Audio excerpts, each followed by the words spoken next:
Good morning, Your Honors. Again, I have had an opportunity to talk to Mr. Glade about the supplemental brief. He has no objection to our supplementing the brief. I think we're all in agreement that the issues in the case encompass both the voluntary manslaughter charge and the armed robbery charge. So unless this court has any concerns that you would like us to reset it, since we're all here, you're familiar with the case, we're familiar with it, we're fine going forward now, and then however you rule in the supplemental brief, we can address it at that point. That said, first of all, I'd like to reserve 2 minutes for rebuttal time, if I may. You may. There are two issues that were raised before you this morning. The first is an evidentiary issue having to do with what we believe to be the improper application of the refreshed recollection doctrine. For that, we are going to rest on our brief. The second issue, which is a purely legal issue, which I think is the much more significant issue, is whether the lower court properly allowed the defendant to be tried on two purportedly lesser included offenses. One of those offenses resulted in a conviction. The second offense, while it was not a conviction, resulted in the introduction of prejudicial evidence. Just again, by that prejudicial evidence, you're referring to the robbery evidence? Yes, of the robbery? that's correct. Why doesn't that go to motive, though? In order to prove the defendant was convicted of voluntary manslaughter, attempted voluntary manslaughter. The state didn't need the robbery to prove that. Could it have gone to that? I suppose it could have. The state didn't need it. It added an element to these charges, the attempted voluntary manslaughter charge, which was unnecessary and prejudicial, given that it didn't go to prove any of the elements of the offense. So that's what I had in mind there. As far as the context, this case has been around for a long time. It's been percolating in the courts since 2002. In 2002, the defendant was convicted of attempted first-degree felony murder, with robbery being the underlying felony. We then appealed the case to this court. You reduced the conviction to attempted second-degree murder. That was ultimately quashed by the Florida Supreme Court. The Supreme Court remanded the case for retrial as on any lesser that was contained in the information and on which the jury was instructed during the original trial. Let me just go to say that one more time, because this, I believe, is absolutely critical as to what the Supreme Court did when it remanded the case for retrial. That is, the defendant can be retried on any authorized lesser that is authorized in accordance with that which was in the charged in the original information. And the second part is that the jury had to have been instructed on this lesser. That part of the remand is not at issue. What is at issue is whether the defendant was retried on offenses that were authorized, that is, that they were contained in the information, which was, again, attempted first-degree felony murder under Florida Statute 782-151. I mean, the felony murder includes, a lesser included offense is the robbery. Yes, it does. But wasn't that part of count 3 in the information that was originally presented? And here's why. Because the retrial, the defendant was charged with attempted felony murder under 782-151, paragraph 1. That's a very specific statute. There is a felony murder statute. But when it comes to attempted felony murder, the state looked to the very specific statute of 782.151. Therefore, the question as to what are the lessers, that's the statute that we look to. What happened was the defendant then came back on retrial. The state charged him now for the first time, because of in furtherance of the Supreme Court's remand, charged him with attempted voluntary manslaughter and with armed robbery. Now, that then prompted the defense attorney at trial to file a motion to dismiss, arguing that neither one of those offenses, attempted voluntary manslaughter or armed robbery, were contained in the lesser included offenses under 782.151, and neither were included under the standard jury instructions for that offense that year. That motion to dismiss was denied. I will tell you, of course, that the motion to dismiss reached to both charges, the attempted voluntary manslaughter and to the armed robbery. Defense counsel then filed a motion to enforce judgment with the Florida Supreme Court, again arguing the very same thing. The Supreme Court denied that. I don't think there's any precedential value to that. The motion to enforce was filed over a year after the Supreme Court's remand. I'm not sure how we can consider that, other than the court may have wished it to go through the normal course of events, which is the trial court, this court, and then ultimately to them. But why is armed robbery and attempted voluntary manslaughter not a lesser included offense under 782.151? They are not.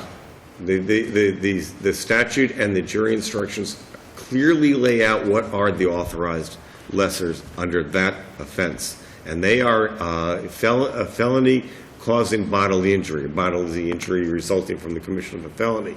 Lower degrees of it than what the defendant was ultimately charged with. Those are the only two authorized lessers under this statute for this offense, the year that he was charged, and still are.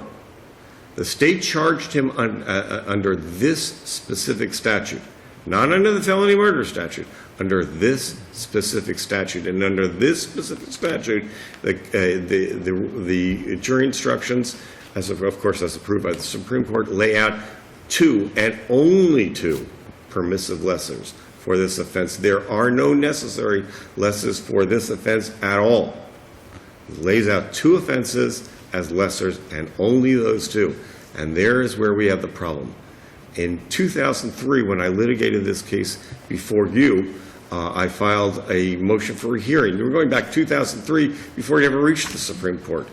And I cited to and copied for the court in a motion for a hearing what are the two approved, authorized lessers under that statute. They are the same which is brought forth in the motion to dismiss. They are the same that was in the motion to enforce. They are the same that we're arguing today. The problem is, again, that the defendant was charged with a lesser offense that was not in accordance with that which was charged in the original information. He should never have been charged with that offense. Same thing true for the armed robbery. And there is where we have the problem. So unless the court has any further questions, we rest on our brief. I know it's been a long morning for you. Thank you. Thank you. Mr. Gallade? Good morning. May it please the court. Douglas Glade, counsel on behalf of the state of Florida. No fundamental error here occurred. Defendant was not tried for an uncharged crime, but rather for robbery, which was a permissive lesser included offense. And I think that's where the defense is missing the boat here, with all due respect. And a permissive lesser offense, that is a situation where it's like a case-specific analysis. It's a charge-specific, and the definition of a permissive lesser is a lesser that may or may not be included in the charged crime, depending upon the allegations of the information and the evidence adduced at trial. And here, robbery was, in fact, charged in the attempted first-degree felony murder count. The jury was instructed on robbery, and furthermore, the jury specifically found in its verdict that the defendant committed robbery. So, based on the definition of permissive lesser included offense, robbery in this case was a permissive lesser, as well as the state would submit now that the defense is adding the attempted voluntary manslaughter. Okay, why was this, can you, again, Mr., if you don't mind, why is this a permissive lesser included offense? Because of the allegations in the initial charge of attempted first-degree felony murder. You look at that, and you'll see there's on a reference page, in there to, there's a reference to that count to robbery? correct. That's on the record, page 31, and supplemental record 10. They expressly refer that the defendant committed robbery in the commission of the as the felony. They enumerated robbery as the felony for the attempted felony murder. Also, the jury was instructed on the elements of robbery. and that is on supplemental record 40 and 41, where the jury is instructed as to the elements of robbery. And that's a key thing for permissive lessors, too, the elements. It goes to the focus of elements of the crime, not really the punishment or degrees. Even if I think we have a robbery was really a lesser of attempted first-degree felony murder here, but even if they were the same level of punishment, that really doesn't matter for the permissive lesser analysis. You'll find it in cases that I can supplement file supplemental authority with the cases that say that. But therefore, and as far as the attempted manslaughter, that is clearly a necessarily included, the state would submit, a necessarily included offense of the attempted first-degree felony murder. I cannot see how the defense can claim that that's not a lesser. I think it's a necessarily included lesser, let alone, at worst, it's a permissive lesser, but it's clearly subsumed. The attempted manslaughter is subsumed. But they seem to be within that focusing. offense. They seem to be focusing on the fact that the charges were brought under 782.151. What does that statute provide? Well, that's the attempted first-degree felony murder. And you have to, the key thing about that is that says you have to commit, in your commission of the felony murder, there's a enumerated felony, so it only refers to certain felonies that give it a higher degree of culpability, or higher degree of seriousness. Robbery is one of the enumerated felonies in that attempted first-degree felony murder statute. So, but clearly, and then, Your Honors, as the public defender pointed out, you remanded it back for attempted second-degree felony. Then the Florida Supreme Court quashed that because of the trouble with the attempted second-degree felony murder, second degree has the depraved mental element mind. And that wasn't instructed, the jury wasn't instructed on it. So therefore, the Florida Supreme Court quashed Your Honor's decision and sent it back down here now. And it's pretty clear. We like to say it was Judge Ramirez's decision. Pardon me, Your Honor? It was Judge Ramirez's decision. Oh, okay. But then the charge or the directive of the Florida Supreme Court was that there'd be a retrial on any lesser offenses. The court didn't say it has to be necessarily included lesser offenses, didn't say permissive, it's just any lesser offenses. So the state would submit here that that's what occurred. There was no unauthorized departure from the Florida Supreme Court's mandate. In this case, should be affirmed. Thank you. Thank you, Mr. Glade. Mr. Sepler? Thank you, Your Honor. First of all, you're absolutely correct.